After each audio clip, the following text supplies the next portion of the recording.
રાજકોટ મહાનગરપાલિકાના ભાજપના શાસકો દ્વારા સ્ટેન્ડિંગ કમિટીએ કમિશનરના બજેટ ઉપરાંત 14 કામોનું સૂચન કર્યું.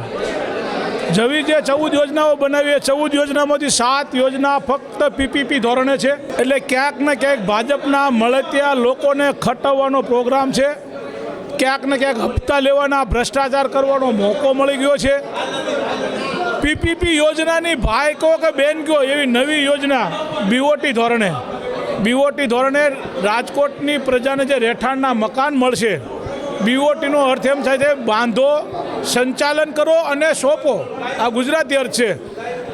બિલ્ડિંગ બાંધશે, પછી એની પાસેથી પૈસા લેશે, મેન્ટેનન્સના પૈસા લે છે, બાંધકામના પૈસા લે છે, કિંમતના પૈસા લે છે, એની માથે વ્યાજ ચડાવશે, એની માથે નફો લે છે અને પછી 20 વર્ષ કે 25 વર્ષ સ્કીમ મુજબ રાખશે.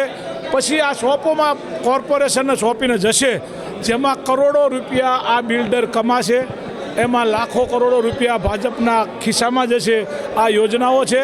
રાજકોટની પ્રજાને રામનાથ મહાદેવ યાદ ન આવ્યા શાસકોને. છેલ્લા 9 વર્ષથી રામનાથ મહાદેવને બ્યુટિફિકેશનના નામે મત લે છે.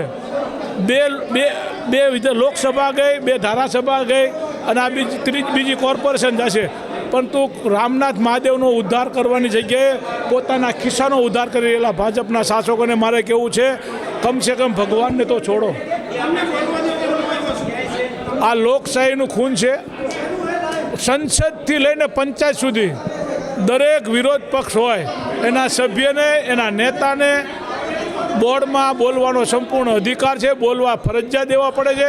પરંતુ રાજકોટના મેયરને એવી ટેન્શન હતું કે વશરામભાઈ સાગઠિયા ઊભા થશે અને મારા હસબન્ડે કરેલા કૌભાંડો બહાર પાડશે, એટલા માટે મને બોલવા નથી દીધો. એનો આજે જે દાખલો છે, સૂચિતમાં પોતે બાંધકામો બનાવે છે.